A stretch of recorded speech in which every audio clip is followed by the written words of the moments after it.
Welcome back to my main channel. Now, today I wanted to talk about 24 things that I want to drill into your brain. Now, I don't have a drill, but I have a spatula or whatever this is. The number one thing I want you to know is that you are 100% responsible for all of the decisions you make, all of the choices you make, and ultimately, you're responsible for your life and no one is going to come and save you. You cannot always rely on mummy and daddy to come and save you. The sooner you're able to stop relying on others and start relying on yourself, and also having the courage to make mistakes and make your own choices, that is when you're going to start leading a better life. I've moved countries so many different times. I lived in multiple different cities and I'm only 23. I'm pretty successful.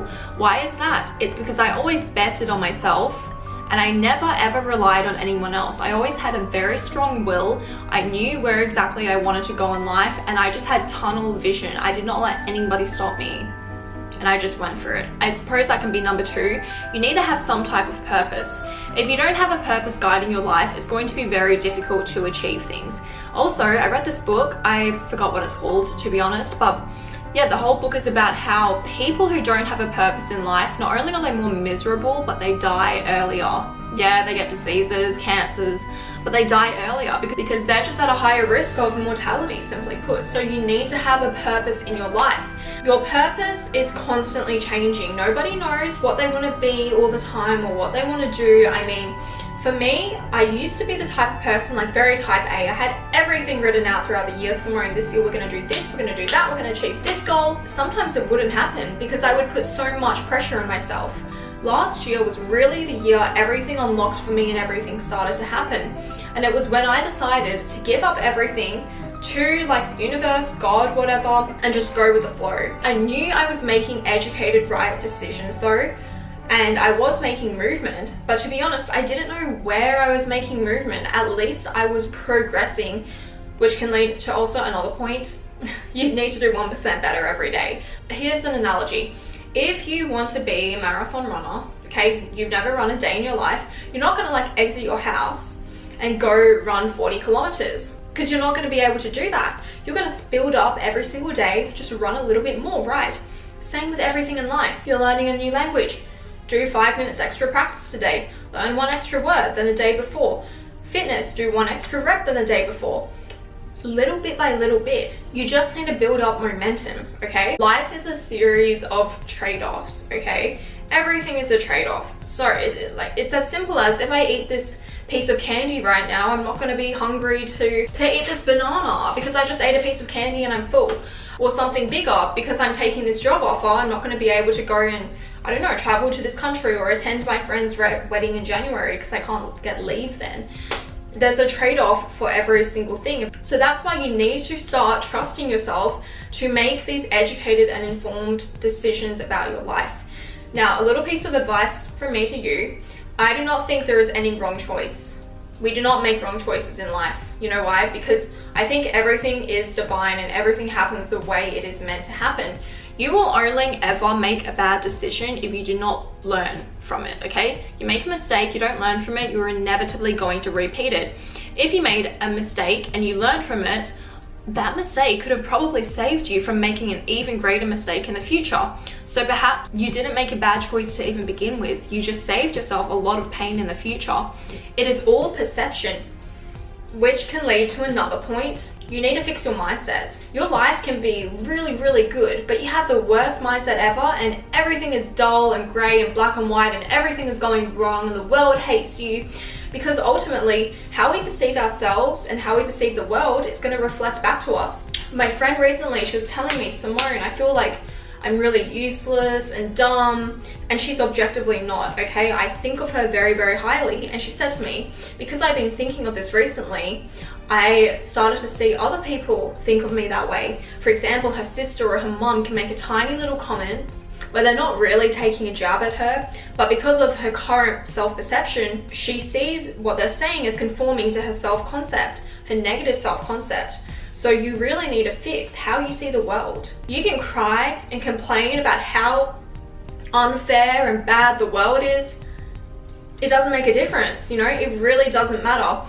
And in a couple of days, if not, it's already up, I'm releasing a video on my second channel about how to be a better person in the world.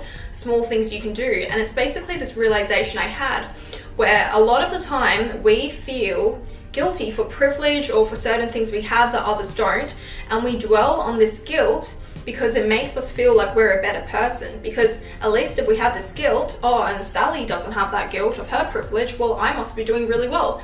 But if you're doing nothing with it, are you really that good of a person?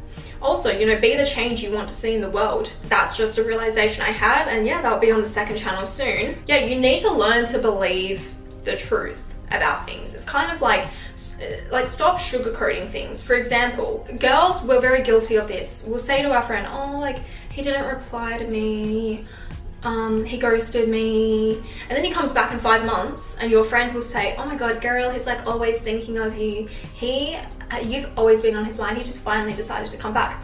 That man doesn't care about you. You're an option. You're literally an option. That's why he came back. Harsh truth. It is not your job to keep someone interested, A. B, if someone doesn't see your worth, it doesn't matter. It's not a reflection of yourself, because here's an analogy I will give you, and we talked about this in Triple S this month because it was dating month, but in Gilmore Girls, Rory got given a Birkin bag by her boyfriend Logan, who's very rich. And when she got this bag, she was just like, oh, a bag. Like, she didn't care. She didn't know she was holding like an $80,000 Birkin. She was throwing it around. Now, Logan said to her, Rory, this is a Birkin. She didn't care. Didn't make a difference to her because she doesn't care about Birkins. She doesn't know the worth. It's just like for me, I really don't care about cars much. If you gave me a Porsche right now, I don't care. I would like treat it like a Toyota, not gonna lie. I have a lot of designer bags, but I actually don't take care of them because I don't care about it. It's just not one of my values. One of my best friends, Kathleen, she collects these designer bags. She treats them really well, but I don't, because I don't value them. But you see, there's someone else in the world like Kathleen who does value it.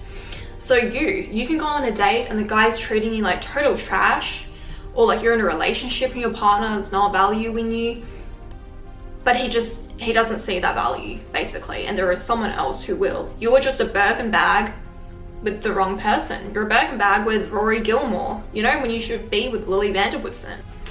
You cannot succeed without failure, and we talked about this in my How to Be Successful video. Do you know how many times I have failed in my life? Now, I talked about it in the video, but I really got a head start on failure because I started in, you know, the biz world, the startup world, when I was 15. I like to say 15, but technically I was doing my own businesses since I was literally 9 years old.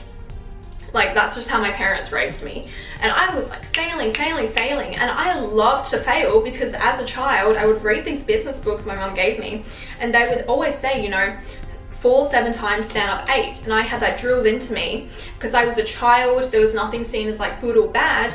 I just took failure as like, oh, the more I fail, the closer I am going to get to succeed.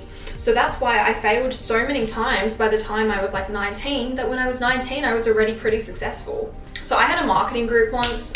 I took about 100 people from my audience and I literally coached them on how to become good marketers. This group is closed, by the way. If you want anything similar to it, you can apply to Triple S Society. But out of the 100 people I coached, 95 of them dropped out by the end of the month. They gave up because they didn't get a single sale, while there are others who persisted and persisted and persisted and persisted, and then they finally made it. Because if it was easy, everyone would do it. And I always say that. I don't know why people can't get this into their head. They think, oh my god, I'm gonna start this business, I'm gonna be rich. Like, sweetheart, if it was that easy, don't you think everyone would be rich? Like, get that through your head and stop being so soft. Not all advice is good advice. Now, I wanted to put this in here because I've been noticing there are so many self-help YouTubers coming around suddenly. And look, I've been in the self-help space on YouTube since around 2019, and yeah, since then there's been a huge emergence of just like people sitting in their room talking Now, I actually don't watch other YouTubers, and I've said this before, but some of my audience members, they've sent me videos going like, what do you think of this person, or what do you think of this video? And here's my answer.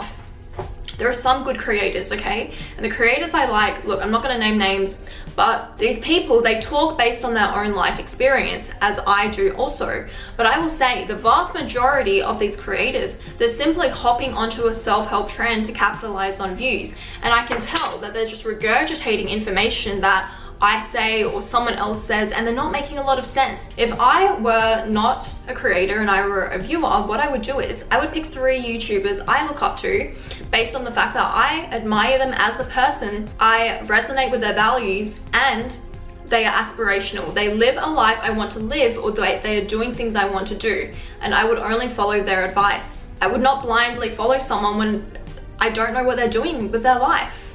It doesn't make any sense. This is why all of my videos, I don't go and look for inspiration on YouTube. I think about what is going on in my own life.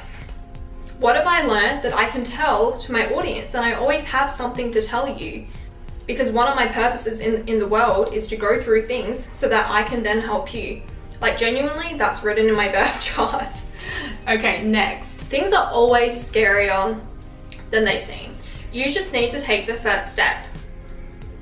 That simple. Just take the first step.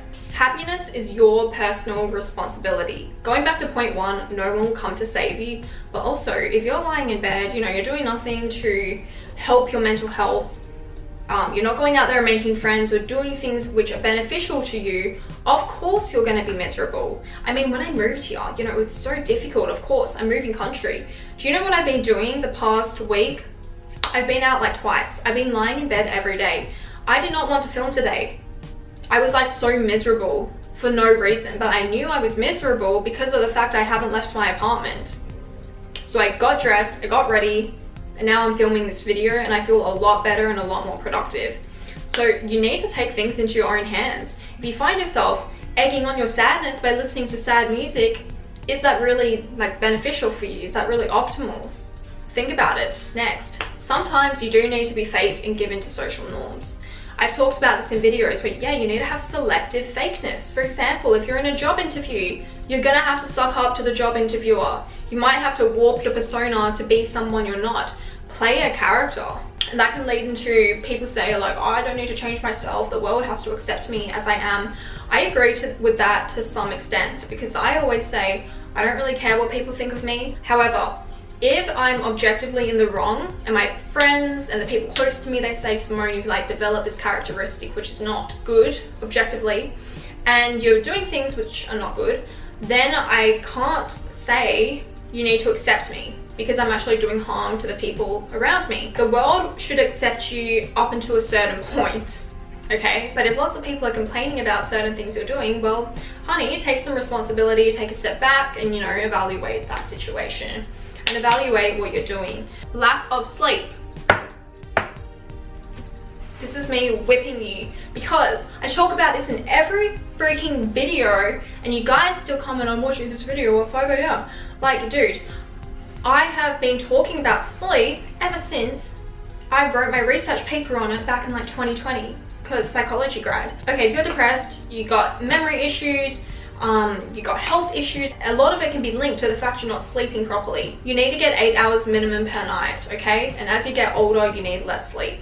So if you're in your 50s, you need like 6 hours. Your actions define you, not your intentions. This can go back to the other point where we were talking about how a lot of people, we like to really sink into our guilt because it makes us feel like we're a better person, simply because we feel guilty about that. Because we're like, oh, I guess I have a conscience. It doesn't matter. Like, what are your actions? What are you gonna do now? You can't change people. People will change of their own volition and when they want to. You will not always get closure. And in fact, I talked about this in my how to get over an ex video on the second channel. I think closure is such a lie, because what happens is you break up. Oh, I'm gonna message him, get some closure. Hey, like, why did you do this to me? Why did you cheat on me? Why do you beat me up? He gives you an explanation. Cool, we go no contact. During that no contact, you're gonna start ruminating on his answer.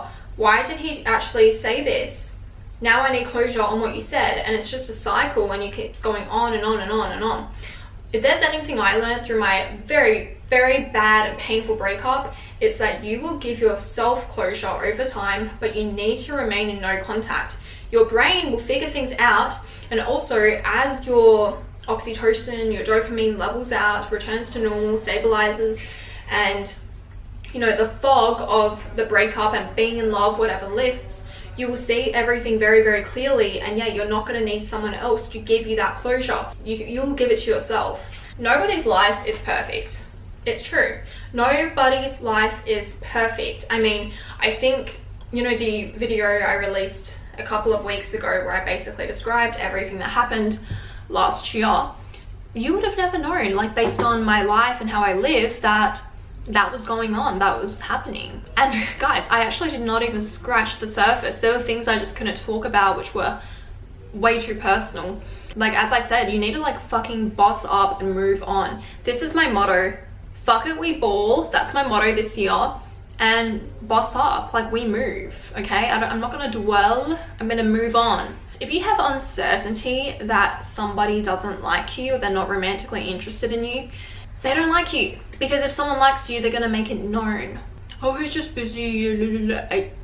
He doesn't like you. If you want to get ahead, people skills and psychology are ultimately the most important thing you can learn. Thank you guys so much for watching this video today, and if you